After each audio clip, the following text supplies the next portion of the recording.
यूं तो मवेशियों को बहुत सी बीमारियां लाक हो सकती हैं, मगर एक बीमारी जिससे मवेशी को बचाना बहुत जरूरी है वो है मास्टाइटिस यानी सोजिश हैवाना। हम आप इसे साड़ू के नाम से भी जानते हैं। दरअसल ये बीमारी मवेशी के थनों की सोजिश है, जिसके नतीजे में मवेशी के दूध की पैदावार कम हो जाती है, और आप जानते हैं दूध कम तो मुनाफा कम। सबसे पहले हम देखते हैं एक मवेशी में साड़ू की किस्में क्या होती हैं। एक तो होता है ज़ाहिरी साड़ू और दूसरा पोशीदा साड़ू। देखते हैं ज़ाहिरी साड़ू की अलामतें क्या हैं। हैवाने पर अचानक सोजिश, हैवाना गर्म और सुर्ख हो जाना, हैवाने को छूने से जानवर का दर्द महसूस करना, जानवर को बुखार भी होना, दूध में पीप, खून और छिछड़ों का नमूदार होना, दूध की रंगत और शक्ल में तब्दीली से बज़ाहिर कोई अलामत नजर नहीं आती, मगर खतरात अपनी जगह लाहक होते हैं। पोशीदा साड़ू की अलामतें भी पोशीदा होती हैं। इसके अलावा पोशीदा साड़ू थन में नाड़ पैदा करने में बड़ा किरदार अदा करता है।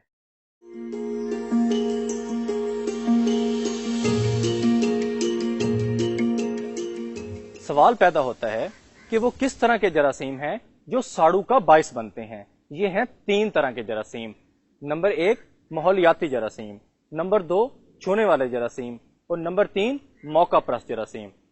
माहौलियाती जरासीम मवेशी के इर्द गिर्द होते हैं, मसलन गोबर, कीचड़ और पराली वगैरह, जहां से ये जरासीम थन के सुराख में दाखिल होकर साड़ू का बाइस बनते हैं और यूं जानवर बीमार हो जाता है। जबकि छूने वाले जरासीम मवेशी को आम तौर पर चुवाई करने वाले के गंदे हाथों से लगते हैं।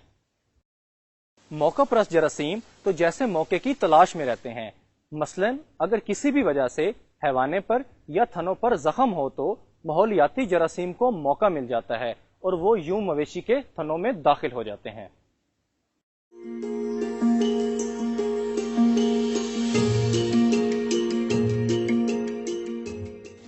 सवाल ये है कि हमें कैसे पता चले कि मवेशी को साड़ू की कौन सी किस्म लाहक है।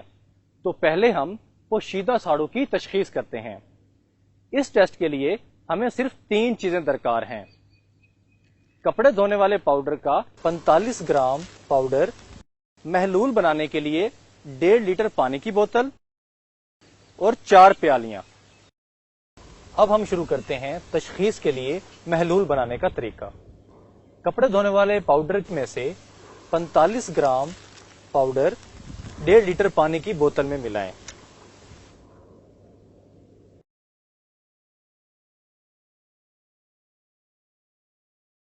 और अच्छी तरह बोतल को हिलाएं और ये 3% महलूल तैयार हो गया। जानवर के किसी एक थन से दूध की चंद धारें प्याली में डालें और तकरीबन उतनी ही मिकदार में महलूल को उसमें मिला लें। अब प्याली को अच्छी तरह हिलाएं और बगौर देखें। अगर दूध की शक्ल और रंगत बदल गई है, इसका मतलब है मवेशी को साड़ू है। अगर फिर भी शुबा हो तो वाज़ेह यकीन करने के लिए इस दूध को कच्ची और साफ जमीन पर उंडेलें। अगर छिदियां नजर आए तो थन में साड़ू पक्का है। इसी तरह हर थन के लिए अलग अलग साफ प्याली में ये तरीका दोहराएं। अगर दूध की रंगत और शक्ल ना तब्दील हो तो मतलब थन साड़ू से महफूज है।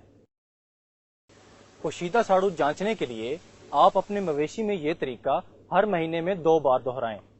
पोशीदा साड़ू चेक करने के लिए आप चाहें तो तैयार शुदा महलूल का तरीका भी इस्तेमाल कर सकते हैं, जो कि मार्केट में CMT किट के नाम से दस्तयाब है।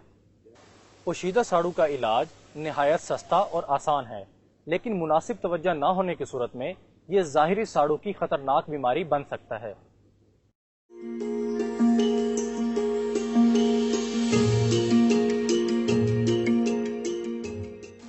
और अब बात हो जाए ज़ाहिरी साड़ू की।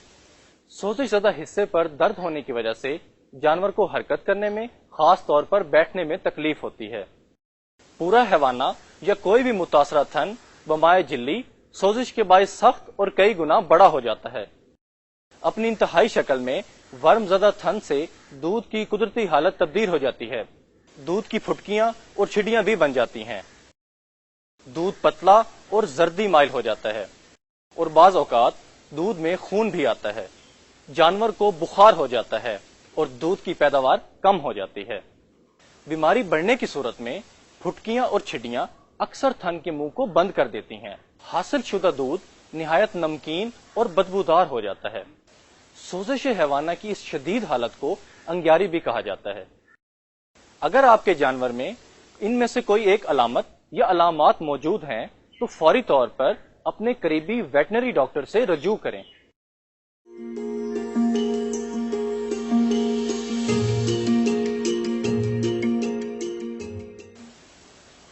اور اب ہم جانیں گے ساڑو سے بچاؤ کے طریقے۔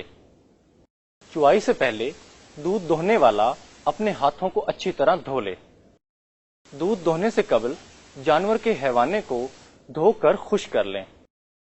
یقین کر لیں کہ جانوروں کے بیٹھنے کی جگہ صاف ہو۔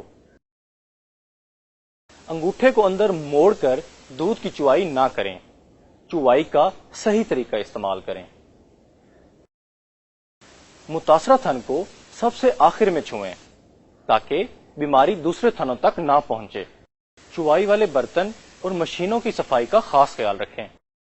دودھ دھوتے ہوئے تھنوں کو دودھ کے جھاگ، مکھن یا گھی سے ہرگز نرم نہ کریں، کیونکہ ایسا کرنے سے ساڑو کے جراثیم اور زیادہ بڑھ جاتے ہیں۔ چوائی کے بعد یقین کر لیں کہ کسی تھن میں دودھ نہ رہ جائے۔ تھنوں کو اچھی طرح خالی کر لیں۔ چوائی کے بعد تھنوں کو جراثیم کش دوائی میں ڈبوئیں۔ چوائی کے فوراً بعد جانوروں کو خوراک دیں تاکہ وہ نیچے بیٹھنے سے گریز کریں۔ جانور پر ساڑو کے جراثیمی حملے روکنے کے لیے تھنوں کو محلول میں ڈبونے کا عمل بہت مفید ہے، جس کا طریقہ یہ ہے۔ تھنوں پر لگانے والے محلول یا زخم پہ لگانے والی دوائی کو پانی کی مناسب مقدار میں حل کر کے ایک کپ میں ڈالیں۔ چوائی کے فوراً بعد تھنوں کا 3/4 حصہ 1 سے 2 سیکنڈ کے لیے اس محلول میں ڈبوئیں۔ چوائی کے بعد تھنوں کو ڈبونے کے لیے استعمال ہونے والی ادویات بازار سے بآسانی دستیاب ہیں۔ اس محلول کی وجہ سے تھن کے سوراخ پر ایک جھلی بن جاتی ہے جو جراثیم کو تھن کے اندر جانے کا راستہ نہیں دیتی۔ محلول جراثیم کو مار دیتا ہے اور تھن کی جلد کو صحت مند رکھتا ہے۔ اپنے جانور کو ساڑو سے بچانے کے لیے چند دوسری اہم چیزیں بھی ذہن میں رکھیں، مثلاً جانوروں کو غیر متوازن خوراک، مثلاً نمکیات یا حیاتین کی کمی سے بھی ساڑو کا خطرہ لاحق ہوتا ہے۔ جانوروں کو پھپھوندی لگی خوراک ہرگز نہ دیں۔ جانور کے تھن میں کوئی نوکدار چیز یا مرغی کا پر وغیرہ داخل نہ کریں۔ منہ کھر کی بیماری کے بعد ساڑو کا خطرہ بڑھ جاتا ہے کیونکہ تھنوں پر زخم اور چھالے بن جاتے ہیں، لہٰذا پوشیدہ ساڑو کو وقت سے کنٹرول کریں، اس سے پہلے کہ وہ ظاہری ساڑو بن کر آپ کے مویشی کی دودھ کی پیداوار اور منافع میں کمی کی وجہ بن جائے۔ مویشی کو ساڑو سے بچانے کے لیے جو طریقے ہم نے آپ کو بتائے ہیں وہ آسان ہونے کے ساتھ ساتھ کم خرچ بھی ہیں اور روایتی طریقوں کی نسبت زیادہ مؤثر ہیں۔ یاد رہے، DRDF ڈیری فارمر گائیڈ آپ کے ڈیری فارم کی ترقی اور وہاں پہ موجود مویشیوں کو بیماری سے محفوظ رکھنے کے لیے مؤثر اقدامات تجویز کرتی ہے تاکہ آپ دودھ کی زیادہ سے زیادہ پیداوار اور بہترین منافع حاصل کر سکیں۔ تو پھر اپنے مویشیوں کی دیکھ بھال ابھی اور آج، کیونکہ احتیاط ہے بہترین علاج۔